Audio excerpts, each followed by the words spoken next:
सबसे पहले आपको बताएं कि इलेक्शन कमीशन ने अंजुम अकील, तारिक फजल चौधरी, खुर्रम नवाज की ट्रिब्यूनल मुंतकली की दरख्वास्त मंजूर कर ली है।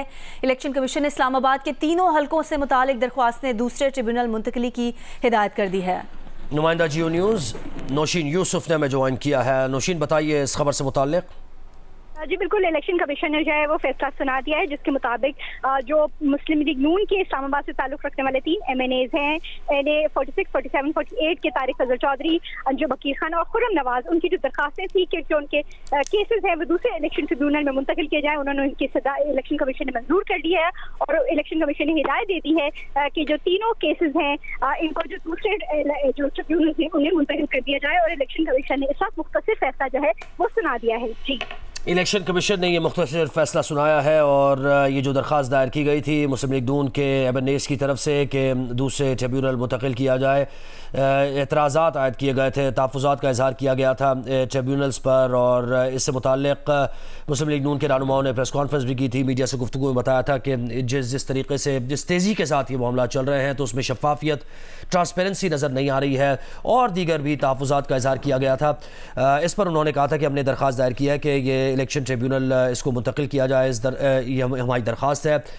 इस पर इलेक्शन कमीशन ने ये सारा मामला सुना था, उनके मौक़िफ़ को जाना था और एक फ़ैसला महफूज किया था। ये महफूज किया गया फ़ैसला सुना लिया गया है और इसके मुताबिक खुर्रम नवाज़, तारिक फजल चौधरी, अंजुम अकील की जो दरख्वास्तें थीं ट्रिब्यूनल मुंतकली की, उनको मंजूर कर लिया गया है। यानी अब ये दूसरे ट्रिब्यूनल में मामला चलेंगे। इलेक्शन में फॉर्म 45, 47 का बड़ा जिक्र रहा है और इससे मुताल्लिक़ ये दरख्वास्त दायर की गई थी इलेक्शन कमीशन में दीगर उनके ओपोनेंट्स की तरफ से कि ये जो तीनों सीटें हैं ये मैंडेट आवाम ने उनको दिया है। इस पर ये मामला चला था और जब ये मामला आगे बढ़ा, ट्रिब्यूनल ने इस केस को सुनना शुरू किया तो इस पर मुस्लिम लीग नून के तीनों MNAs ने ट्रिब्यूनल पर एतराज़ किया था, दरख्वास्त दायर की थी कि हमें इस ट्रिब्यूनल पर एतराज़ है और वो मुतमईन नहीं है जिस तरीके से ट्रिब्यूनल में इस केस की समाअत जारी है। तो इस दरख्वास्त को इलेक्शन कमीशन ने सुना था और अब ये दरख्वास्त मंजूर कर ली गई है ट्रिब्यूनल मुंतकिली की। इलेक्शन कमीशन ने ये मुख्तसर फैसला सुनाया है। इलेक्शन कमीशन ने अंजुम अकील, तारिक फजल चौधरी, खुर्रम नवाज की ट्रिब्यूनल मुंतकिली की दरख्वास्त मंजूर कर ली है और इलेक्शन कमीशन ने इस्लामाबाद के तीनों हलकों से मुतालिक दरख्वास्तें दूसरे ट्रिब्यूनल मुंतकिली की हिदायत कर दी है। ये फैसला महफूज किया गया था। मुख्तसर फैसला अभी इलेक्शन कमीशन की जानिब से सुनाया गया है। अंजुम अकील, तारिक फजल चौधरी, खुर्रम नवाज की ट्रिब्यूनल मुंतकिली की दरख्वास्त मंजूर कर ली गई है।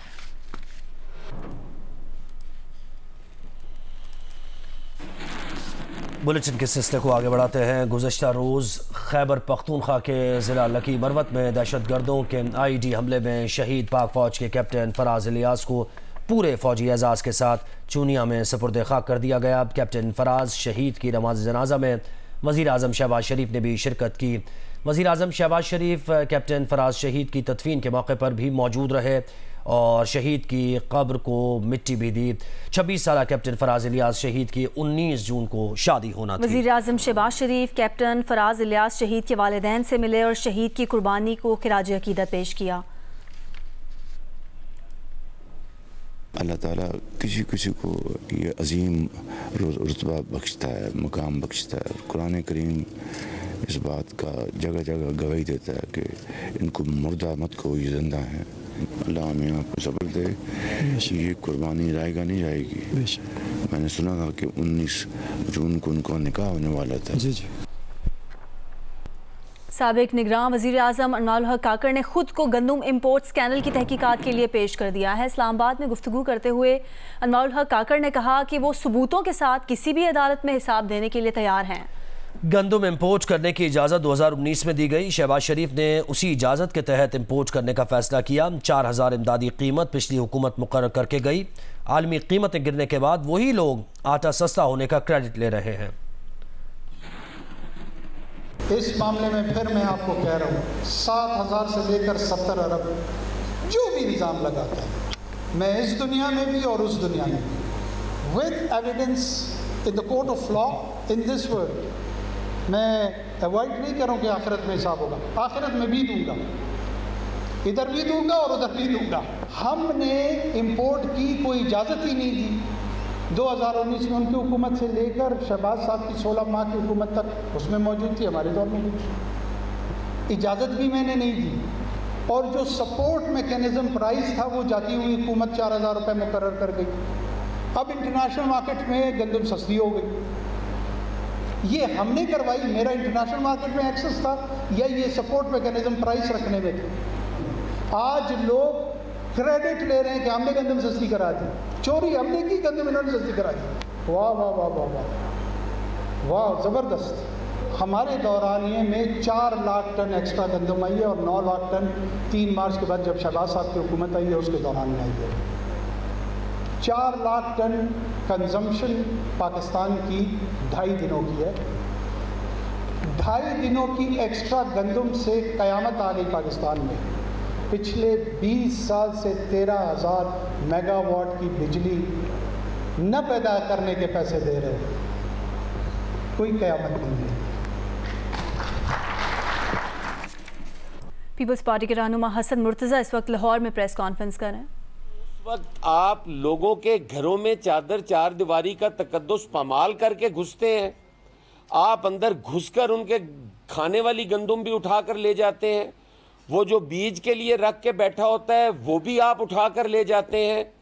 और जब उसकी बम्पर क्रॉप आती है, जब वो 3900 रुपये बेचने के लिए गंदम, रिकॉर्ड गंदम पैदा करता है, तो आप बिल्कुल उससे इनकारी हो जाते हैं कि हमने गंदम नहीं खरीदनी। क्या आज तक किसी ने शुगर माफिया से ये चीज़ पूछी है कि आप 7-7 माह तक लोगों को पैसे नहीं दे रहे? आज दिसंबर 2023 के जो पैसे हैं उनके चेक्स मिल रहे हैं जुलाई 2024 के। क्या कोई हुकूमत वाला पूछने वाला है कि आप 7 माह तक पैसे इस्तेमाल करेंगे अगर गरीब काश्तकार के, तो उसको भी कोई मार्कअप देंगे? या उसने जो अपनी फसलों को मज़ीद आगे बढ़ाने के लिए, उनकी बिजाई के लिए उसको जो पैसे होंगे वो कहाँ से आएंगे उसके पास? वो अपने बच्चे कहाँ से पढ़ाएगा? वो अपना इलाज कहाँ से करवाएगा? वो अपनी बेटियों और बेटों की शादियाँ कहाँ से करेगा? ये एक विसाख का महीना ऐसा होता था जिसमें काश्तकार के पास पैसा होता था और बाज़ार में पैसों की रेल पेल नज़र आती थी। ये पहला बैसाख हमने देखा है जिसके अंदर काश्तकार बेचारा मुंह छुपाए फिर रहा है और कर्जा लेने वाले उसके पीछे पीछे फिर रहे हैं।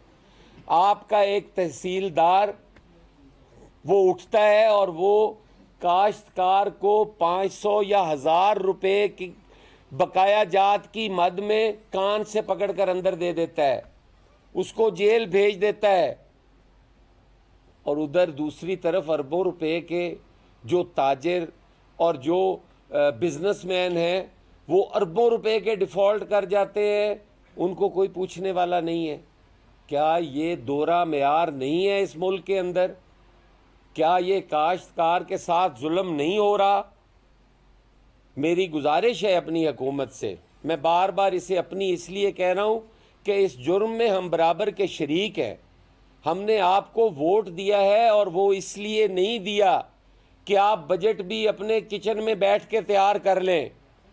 वो हमने इसलिए दिया है कि हम अवाम की नुमाइंदा जमाते हैं। हमने अवामी नुमाइंदों से मशावरत के बाद ये बजट तजावीज़ जो है ये मुरतब करनी है और वो नहीं हो पा रही।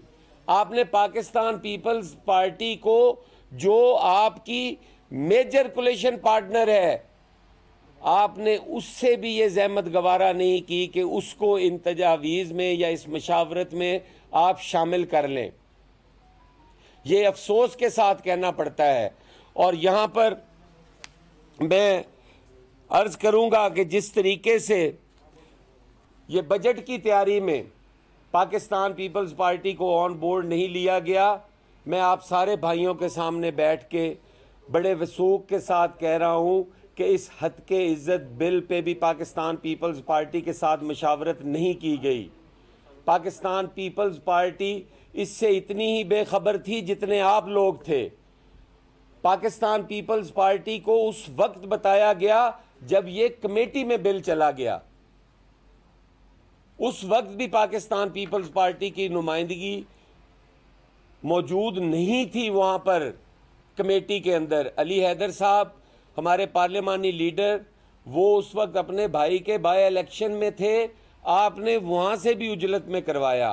फिर सहाफ़ी हजरात और उनकी जॉइंट एक्शन कमेटी आपसे मिली, आपने वादा किया कि हम 1 हफ्ते तक इसको पेश नहीं करेंगे, इस दौरान हम तमाम स्टेक होल्डर्स को बुलाकर उनसे मशावरत करेंगे और हम आपकी अमेंडमेंट्स लेंगे, जो काबिल अमल हुई उसको शामिल करके ये होगा। लेकिन आपने सेम डे ये बिल टेबल किया और टेबल करने के बाद इसको मंजूर फरमाया। उस वक्त भी पाकिस्तान पीपल्स पार्टी का कोई बंदा हाउस में मौजूद नहीं था। आपने कहा, हमने सुना कि 4-5 लोग पीपल्स पार्टी के मौजूद थे। मैंने उसकी तहकीक की, उन सब से पूछा, उन्होंने कहा हम अपने चैम्बर में मौजूद थे, हम नहीं गए, हम उसका हिस्सा नहीं बने। पाकिस्तान पीपल्स पार्टी उसका हिस्सा वहाँ भी नहीं बनी। फिर वो बिल गवर्नर हाउस में गया, फिर वो बिल आपके कायम मुकाम गवर्नर ने पास किया, उसको दस्तखत किए। आज हमें मुख्तलिफ कॉर्नर से ये सुनने को मिलता है कि पाकिस्तान पीपल्स पार्टी की म्यूचुअल अंडरस्टैंडिंग के साथ ये सब कुछ हुआ। पाकिस्तान पीपल्स पार्टी को जिस सतह पे पता चला, मैंने आपके सामने वो गुजारिशात रखी। पाकिस्तान पीपल्स पार्टी की अगर म्यूचुअल अंडरस्टैंडिंग होती तो पाकिस्तान पीपल्स पार्टी किसी जगह पे भी तो इस बिल को दस्तखत करने में, पेश करने में, ड्राफ्ट करने में, गवर्नर हाउस भेजने में, किसी जगह पे तो पीपल्स पार्टी वहाँ पे होती। पीपल्स पार्टी किसी जगह भी मौजूद नहीं थी और वो इसका हिस्सा नहीं बनना चाहती थी। अगर गवर्नर पाकिस्तान पीपल्स पार्टी जो थे वो इस बिल को वापस भी भेज देते तो 10 दिन के अंदर ये दोबारा असेंबली से आना था और इसने ऑटोमेटिकली पास हो जाना था, वो चाहे दस्तखत होते या ना होते। पाकिस्तान पीपल्स पार्टी ने ये कोशिश की उस बिल को रख कर कि हम कोशिश करें कि तमाम स्टेक होल्डर्स को, हुकूमत को भी बुलाएं, अपने सहाफ़ी भाइयों को भी बुलाएं, अपनी सिविल सोसाइटी को भी बुलाएं। हम ये बैठकर जो अमेंडमेंट्स काबिल अमल हैं वो उनसे लें, वो अमेंडमेंट्स करके हम उसको वापस भेजें। और हुकूमत ने हमें ये चीज़ पे आमादगी का इजहार किया कि हम इकट्ठे होते हैं। उस पे उन्होंने एक टाइम भी दिया हमारे सहाफ़ी भाइयों को कि वो सारे हम उनसे मिलते हैं, और वो मुलाकात ना हो सकी या वो किसी वजह से रह गई। मीनवाइल उनका अपना बाहर जाने का प्रोग्राम था, वो चले गए, कायम मुकाम गवर्नर ने उसे साइन किया। अगर ये सारी चीज़ें पाकिस्तान पीपल्स पार्टी की फेस सेविंग के लिए की जा रही थी या पाकिस्तान पीपल्स पार्टी को वक्ती फ़ायदा पहुंचाने के लिए की जा रही थी, तो इतनी कौन सी हमदर्द जमात है कि वो सब चीज़ें खुद से करे और पाकिस्तान पीपल्स पार्टी को फ़ायदा पहुंचाए। पाकिस्तान पीपल्स पार्टी आपकी जमात है। पाकिस्तान पीपल्स पार्टी इजहारे राय पे यकीन रखने वाली जमात है। पाकिस्तान पीपल्स पार्टी अपने सहाफ़ी भाइयों के साथ खड़ी है। पाकिस्तान पीपल्स पार्टी अपने सहाफ़ी भाइयों को ओन करती है। जो हमारे साथ हुआ, आप सारे यहाँ पे तशरीफ़ फरमा हैं, जो हमारे साथ होता रहा, जो इस सहाफ़ती सेठ हमारे साथ करते रहे, जिस तरीके से 2008 से 13 तक पाकिस्तान पीपल्स पार्टी की किरदार कशी होती रही, पाकिस्तान पीपल्स पार्टी की क़यादत की किरदार कशी होती रही, पाकिस्तान पीपल्स पार्टी के को चेयरमैन को ज़ाती तनकीद का निशाना बनाया गया, उनकी ज़ाती ज़िंदगी को तनकीद का निशाना बनाया जाता रहा। कभी कोई स्कैंडल उनके साथ जोड़ दिया जाता, कभी कोई स्कैंडल उनके साथ जोड़ दिया जाता, कभी वो अजब करप्शन की मन घड़त कहानियाँ सुनाकर टीवी स्क्रीन पर ऐसे भूचाल मचा दिया जाता था कि शायद पाकिस्तान पीपल्स पार्टी के अलावा तो इस दुनिया में कोई करप्ट है ही नहीं। हमारी परसेप्शन ख़राब की गई, हमारा इमेज ख़राब किया गया, हमें सियासी तौर पर इंतहाई नुकसान पहुंचाया गया। लेकिन पाकिस्तान पीपल्स पार्टी ने आज तक ना किसी मीडिया हाउस पर, ना किसी सहाफ़ी तंजीम पर, ना किसी सहाफ़ी भाई पर कोई एक इल्ज़ाम लगाया हो, किसी का नाम लेकर बात की हो, कभी उन पे ये कदगन लगाने की सोची भी हो, कोई आज तक एक मिसाल नहीं मिल सकती। मैं जितना एक जानता हूँ उसके, अगर किसी दोस्त के पास हो वो यकीनन मुझे शेयर करे, लेकिन मैं नहीं समझता कि पाकिस्तान पीपल्स पार्टी आज़ादी राय पर जो है वो कदगन लगाने की सोचे। इंशाअल्लाह ताला हमारी इस पे जो लीगल टीम है वो अपना होमवर्क कर रही है और हम ये कोशिश करेंगे कि ये बिल अब भी वापस हो। पाकिस्तान पीपल्स पार्टी यकीनन अपने भाइयों को मायूस नहीं करेगी। आप हमारे दरमियान गलतफहमियाँ हो सकती हैं, हमारे दरमियान इख्तलाफ राय हो सकता है, लेकिन ये नहीं हो सकता कि पाकिस्तान पीपल्स पार्टी किसी सहाफ़ी को तकलीफ़ पहुंचाने के लिए किसी भी कानून का हिस्सा बने। कोई भी एक ज़रिया जो है वो पाकिस्तान पीपल्स पार्टी बने। तो मेरे दोस्तों, ये थी हमारी गुजारिशात, और बाकी इंशाअल्लाह ताला बजट है, वक्तन फ़वक्तन मिलते रहेंगे, मज़ीद आपसे गुफ्तगू भी होती रहेगी। मैं उम्मीद करता हूँ कि आप मेरी गुफ्तगू से मुतमिन भी हुए होंगे। पीपल्स पार्टी के रहनुमा हसन मुर्तज़ा प्रेस कॉन्फ्रेंस कर रहे हैं। और अब जिक्र करते हैं एक ऐसे लीडर का जो बहुत दिनों से गायब है। उसका टीवी और न्यूज़ में कहीं तस्करा नहीं, बस कभी कभी सोशल मीडिया पे वीडियोस नज़र आ जाती हैं। अवाम का सवाल है कि क्या ये लीडर वापस आएगा भी या नहीं। तो जवाब मिल गया। हम बात कर रहे हैं द डोंकी किंग की। The donkey king is back. जी हाँ, डोंकी किंग मंगू एक बार फिर आ रहा है 16 जून फादर्स डे को एक बड़ा ऐलान करना। बिल्कुल, अब ये डोंकी किंग की वापसी है या कोई और बड़ी खबर, जानिए फादर्स डे 16 जून रात 9 बजे सिर्फ जियो न्यूज पर। The donkey king is back. आपको क्या लगा मैं कहीं गायब हो गया हूँ? ना ना ना ना ना ना ना ना, एब्सोल्युटली नॉट। अरे बाप रे, हम आ रहे हैं फादर्स डे 16 जून रात 9 बजे एक खास ऐलान करने, जिसे सुनकर आप बोलेंगे बाप रे बाप, बाप रे बाप, बाप रे बाप। फादर्स डे 16 जून रात 9 बजे भूलना मत, सिर्फ और सिर्फ जियो न्यूज पर। हाँ ना।